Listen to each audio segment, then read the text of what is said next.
I'm an engineer by profession. I was an engineer by profession. I changed to farming, and then I was very attracted to adding value to agricultural crops. So in 1992, we decided, me and my wife together, that we would like to do something like essential oils, because there was a lot of stealing happening in this area. And stealing of your crops, stealing of your cattle, it made you an angry man, and an angry man is not a good man. So we decided we go for essential oils from that time on. There was nobody who's doing it here, and we had to do some research. There was no Google and internet at that stage available. So it was some books and some other people. We got hold of a guy who did it, and we asked him to be a consultant for us. We paid him for several years until he died, unfortunately. He gave us a good background and a start-off point. We started with essential oils just by going into. There had no markets at that stage, but we decided it's a must for us. Now the essential oils, we didn't know which crops actually to do, so we started with a local weed, kakibos or tejet oil.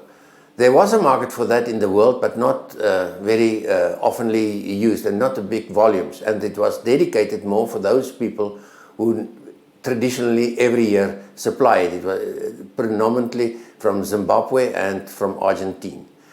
So we made our tejet oil. We didn't sell anything the first year, but we was persistent, and we made again the second year. But fortunately for us, tejet oil improves in quality from year 1 to year 5 before it starts deteriorating.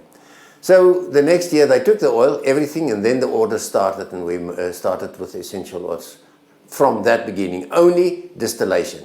After that, we expanded to more crops, more specific crops, and then also we added to the whole range, we did some solvent extractions, and we rectified the solvents to get them clean, and we also started with pressing of oils.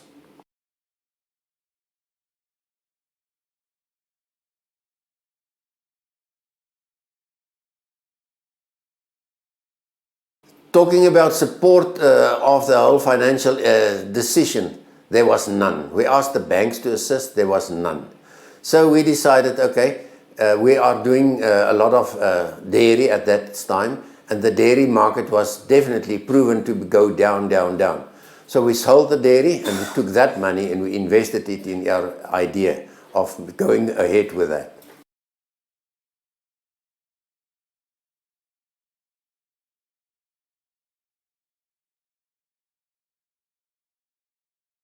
At that time, my son, who is now with me on the farm, was a small boy, about 2 years of age.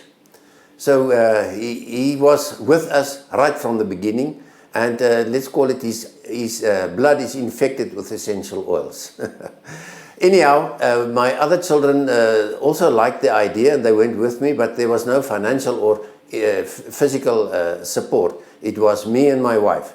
At a later time, we had to produce bigger volumes, and it was only the two of us who did the whole, run the whole factory in distillation. So the one slept some hours, and then you put a alarm clock to the next, and then they go and sleep in another room so he doesn't bother the other one. And when the alarm clock goes off, then the other one, my wife or me, will go and take care of it. So we left the thing just to stretch some time for us to at least get some rest. It was 24 hours a day work, and we only took off on Sundays. We were believing, and we are decided we cannot go with no Sunday. So we stick to that rule. On a Sunday, we don't work.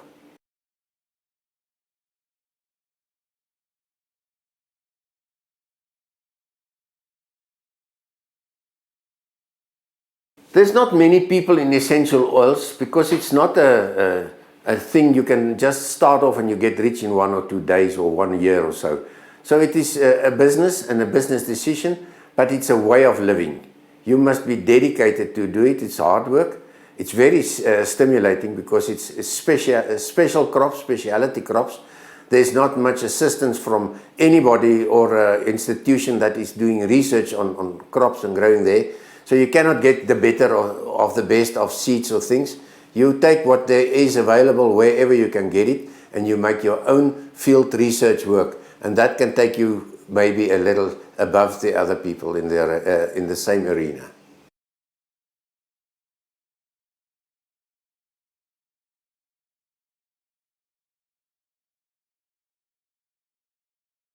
Somebody who is planning to do essential oils from scratch, you need a financial backup at one way or another, your father or your bank account or whatever who can assist you with getting into it. It is not a very easy product to produce, so you need some chemical and scientific background if you want to do essential oils. You need mechanically good equipped with your hands to weld and do some things, because if you want to buy it from a shop or wherever, it is not profitable. It's too expensive equipment, because you're talking about 316 stainless steel wherever you have connected with essential oils and products. So no, don't go, or if you want to go, then you must go big, because there is no room for people who play with essential oils. The minimum volume that is marketable is not so small. You are talking about your entry level is kilos of the expensive oils and even hundreds of kilos of the cheaper oils.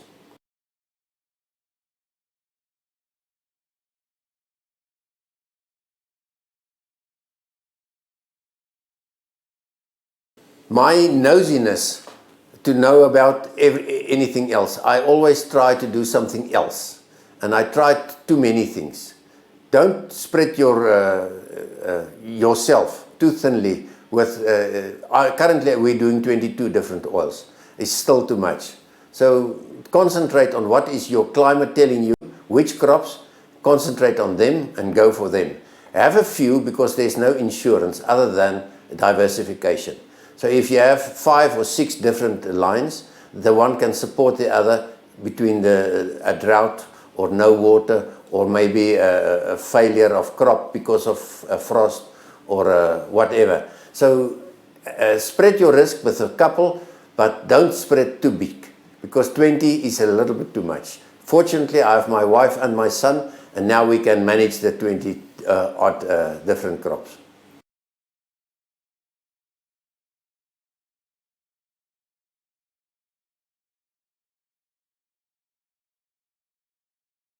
It is definitely an advantage to be part of a group like Siopa or that, because being in a specialty crop, specialty line of business, there is no information. You cannot get it other than with somebody else. And it tends to be the South African farmers is not really keen on sharing their knowledge with others. They are very close people. So that's at least a place where you can ask somebody else for assistance, maybe join forces in the marketing or packaging, or even like currently, if you want to buy containers, there's a minimum volume you can buy, and it's many times it's too big. So you can spread that buying power of yours between the three, and it's not all on your, and you have a lot of stock in the shed.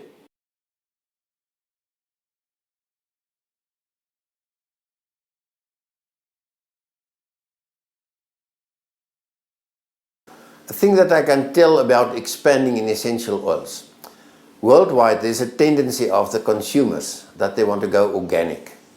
So organic is, to my opinion, a major must in essential oils production.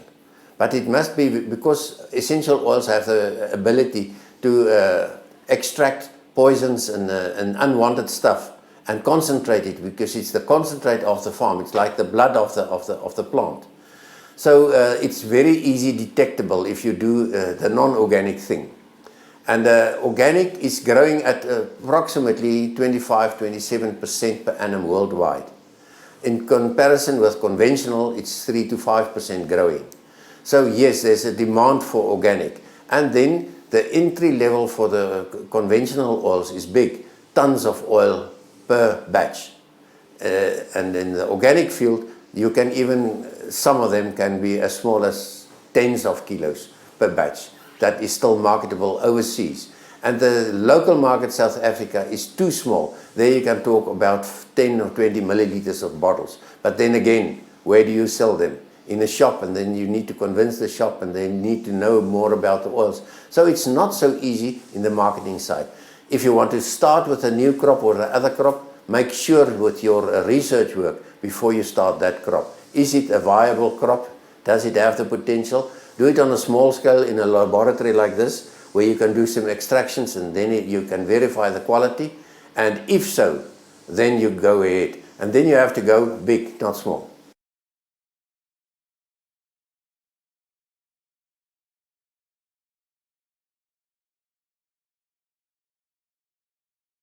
In South Africa, the biggest enemy is load shedding. Load shedding takes us down. Your business cannot go. You cannot go forward. You cannot plan accordingly. And by providing extra your own supply of electricity, it adds cost to your production system. And we are competing with the whole world for our products, and they don't have it there, so they have an advantage above us. But other than that, global warming is really a serious threat. Some of the crops you have to change because of that. They don't comply, the climate doesn't comply with the needs of the crop. Then you have to change, because climate you cannot change. Climate is a fact. You farm with it, you work with it, and that is the guidelines for your crop, good or bad. Unfortunately, that's the fact.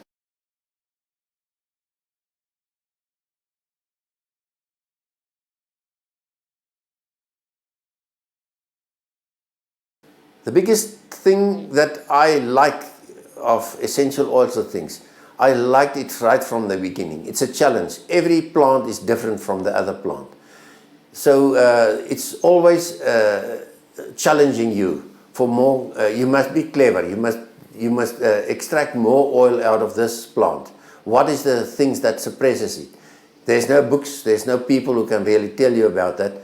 Practice makes perfect. So you make a few mistakes and you work with them. You decide, I go with it, I change it, or I leave it and I go to something else.